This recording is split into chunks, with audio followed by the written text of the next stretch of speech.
Hello दोस्तों, क्या हाल चाल। बढ़िया सब दोस्तों। उम्मीद करते हैं आप लोग स्वस्थ होंगे और मस्त होंगे। तो दोस्तों, काफ़ी टाइम के बाद में आज ये वीडियो आ रही है, क्योंकि क्या कर सकते हैं, मेरी तबीयत कुछ थोड़ी सी ख़राब हो गई थी। लेकिन अब आप लोगों को चिंता करने की ज़रूरत नहीं है। फिर से आपको डे 1 से लेकर के स्टार्ट कर रहे हैं। ठीक है, बिल्कुल नए तरीके से समझाएंगे। पूरा आपकी पूरी फिजिक्स को हम कवर करेंगे, तो टेंशन लेने की ज़रूरत नहीं है मेरे भाई। जो लोग हमसे जुड़े हुए हैं उनका बहुत बहुत धन्यवाद, और जो लोग नए हैं वो प्लीज़ चैनल को सब्सक्राइब कर लीजिए, क्योंकि इसी प्रकार का कंटेंट अब आपको डेली मिलता रहेगा। तो टेंशन लेने की ज़रूरत नहीं है, आपका भाई आपके साथ है। इस बार 95% की जर्नी को फिर से स्टार्ट करेंगे। बीच में थोड़ा सा डिले हो गया, उसके लिए सॉरी।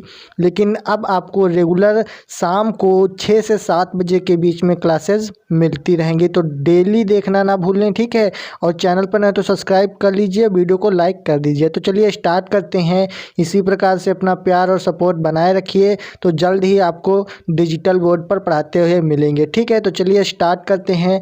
यहाँ पर आज की इस वीडियो में मैं आपको क्लास 12th फिजिक्स के 5 सबसे महत्वपूर्ण टॉपिक बताने वाला हूं, जो हर साल बोर्ड में लगभग आते ही आते हैं। ठीक है, ये गारंटी तो नहीं कह सकते हैं, लेकिन इम्पॉर्टेंट टॉपिक मैं बता रहा हूं, ये आने की संभावना रहती है। ठीक है, तो सबसे पहला यहाँ पर क्वेश्चन हमारा निकलता है एम्पियर का परिपथीय नियम। ठीक है, अभी आपको इनका पूरा डेरिवेशन भी बताऊंगा। पहले आपको बता दूं कि इस वीडियो में क्या क्या देखने को मिलेगा। ठीक है, तो सबसे पहला हमारा क्वेश्चन रहेगा एम्पियर का परिपथीय नियम, दूसरा रहेगा नति कोण, और तीसरा रहेगा दिक्पात कोण, और चौथा रहेगा चुंबकीय यामोत्तर, और यहीं पर पांचवा और मोस्ट इम्पॉर्टेंट क्वेश्चन रहेगा लेंज का नियम। ठीक है, तो पहला और पांचवा सबसे मोस्ट इम्पॉर्टेंट है, और तीसरा वाला भी इम्पॉर्टेंट है, दिक्पात कोण। तो वीडियो को लास्ट तक देखना। ठीक है, बिल्कुल भी स्किप मत करना। ये मत सोचना कि फालतू की बकवास कर रहा है,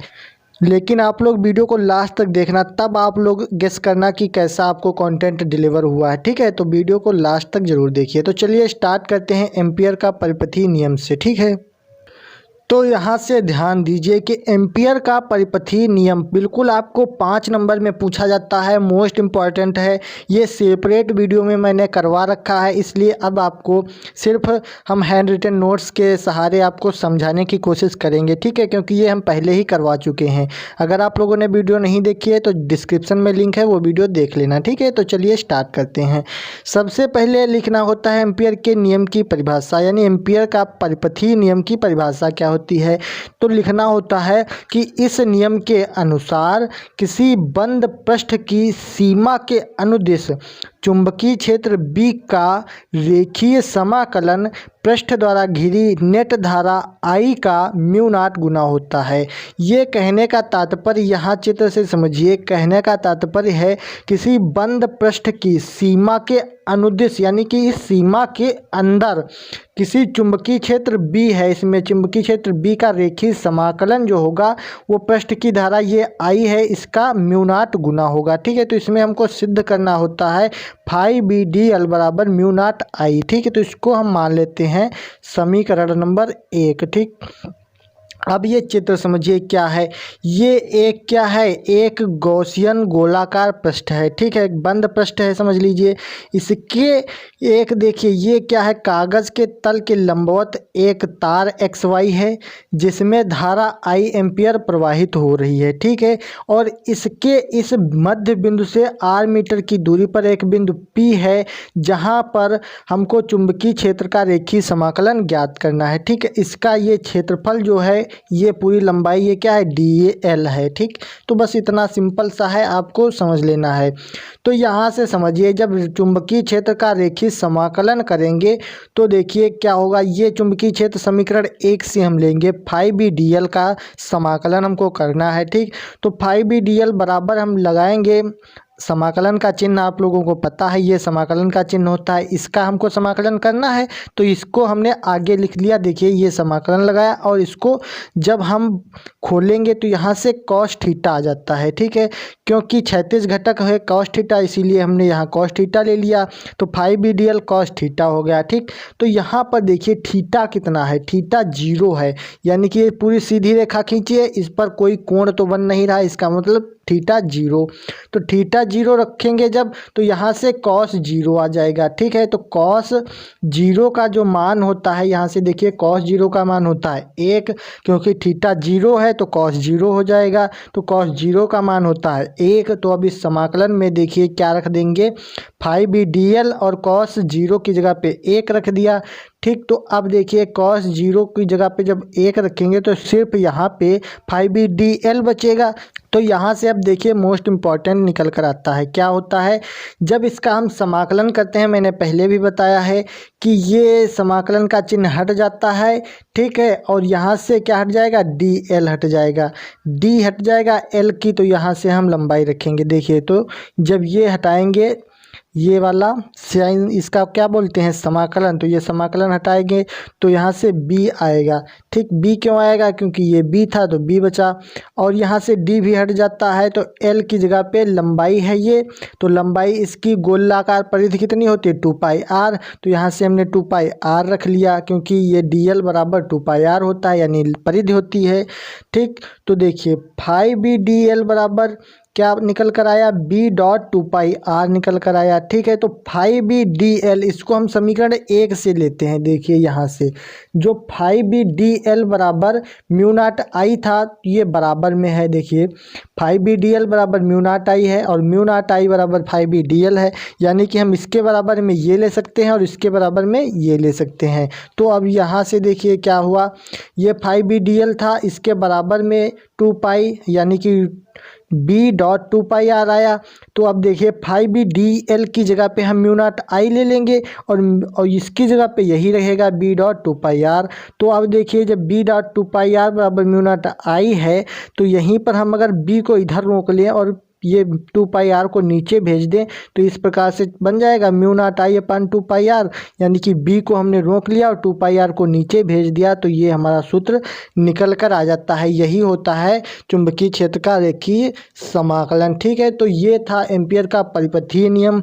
अब बढ़ते हैं अगले अपने मोस्ट इम्पॉर्टेंट नियम की तरफ। चलिए दोस्तों, यहाँ से हमारा स्टार्ट होता है क्वेश्चन नंबर 2, मोस्ट इम्पॉर्टेंट है नति कोण। पूछा जाता है नति कोण, दिक्पात कोण, चुंबकीय यामोत्तर, ये सारे बहुविकल्पी में और लघु उत्तरी यानी very short answer type question में आपको ये क्वेश्चन पूछे जाते हैं, ठीक है। तो आप लोगों को ये बहुत ध्यान से समझना है।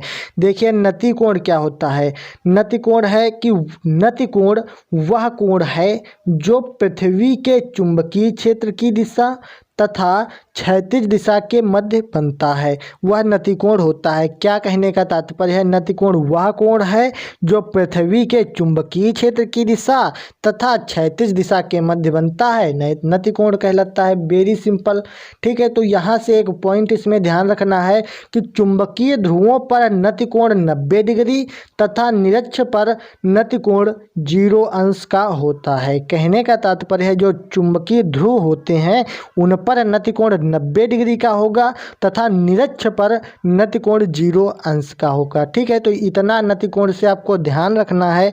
मोस्ट इम्पॉर्टेंट डिफिनीशन है, 2 नंबर में पूछी जाती है, ठीक है। तो चलिए बढ़ते हैं अपने क्वेश्चन नंबर 3 की तरफ। तो यहाँ से देखिए दिक्पात कोण, हमारा क्वेश्चन नंबर 3 है दिक्पात कोण, ठीक। दिक्पात कोण क्या होता है, ये देखिए दिक्पात कोण है कि किसी स्थान पर चुंबकीय यामोत्तर तथा भौगोलिक यामोत्तर के बीच के न्यून कोण को दिक्पात कोण कहते हैं।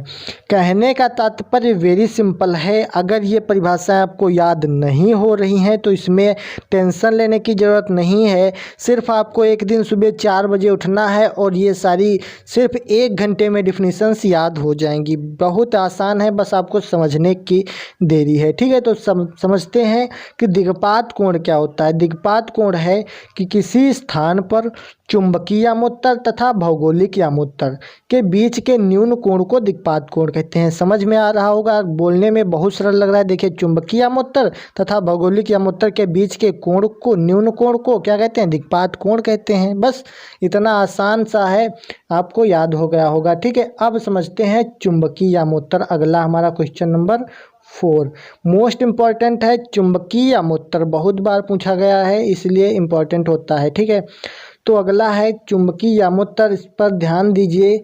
देखिए, इसकी परिभाषा है कि किसी स्थान पर अपने गुरुत्व केंद्र से स्वतंत्रता पूर्वक लटकी चुंबकीय सुई की अक्ष से गुजरने वाले ऊर्ध्वाधर तल को चुंबकीय यामोत्तर कहते हैं। ओ भाई साहब, थोड़ा सा तो डिफ़िकल्ट है सर, आप चाहें जो बताएं, लेकिन है तो डिफ़िकल्ट।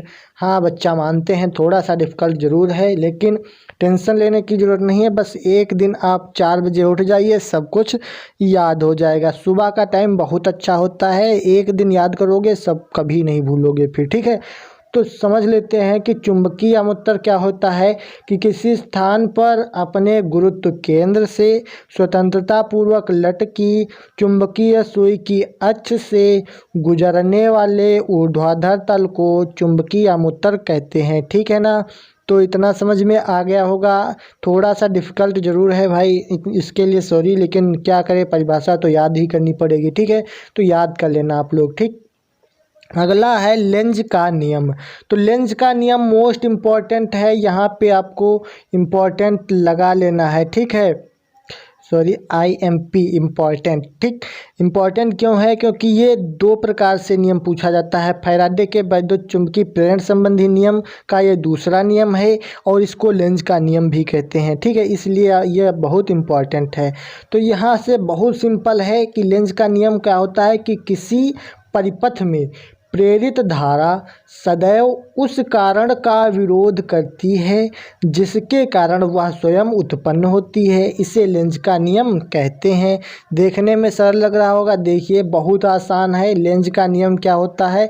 यानी किसी परिपथ में प्रेरित धारा, किसी परिपथ जो होगा उसमें प्रेरित धारा जो होगी उस कारण का विरोध करती है जिसके कारण वह स्वयं उत्पन्न होती है। इसे लेंज का नियम कहते हैं। बहुत आसान, समझ में आ गया होगा। ठीक है, प्रेरित धारा सदैव उस कारण का विरोध करते हैं जिसके कारण वह स्वयं उत्पन्न होती है। बहुत आसान है, उम्मीद करते हैं यहाँ तक आपको बिल्कुल समझ में आ गया होगा। ठीक है, तो वीडियो में आज इतना ही रखते हैं, नहीं तो बहुत लंबी हो जाएगी। कल भी इसी टाइम पर आपको 6 से 7 बजे के बीच में वीडियो मिलेगी, तो देखना ना भूलें। और चैनल पर नए हो तो सब्सक्राइब कर लीजिए। अगर यहाँ तक आ गए हो तो वीडियो आपको कैसी लगी और इसमें से कौन सा क्वेश्चन आपको सबसे ज़्यादा समझ में आया, ये कमेंट में बताकर ही जाएं। तो मिलते हैं एक नई वीडियो में, तब तक के लिए जय हिंद, वंदे मातरम। ठीक है, टेक केयर, बाय बाय।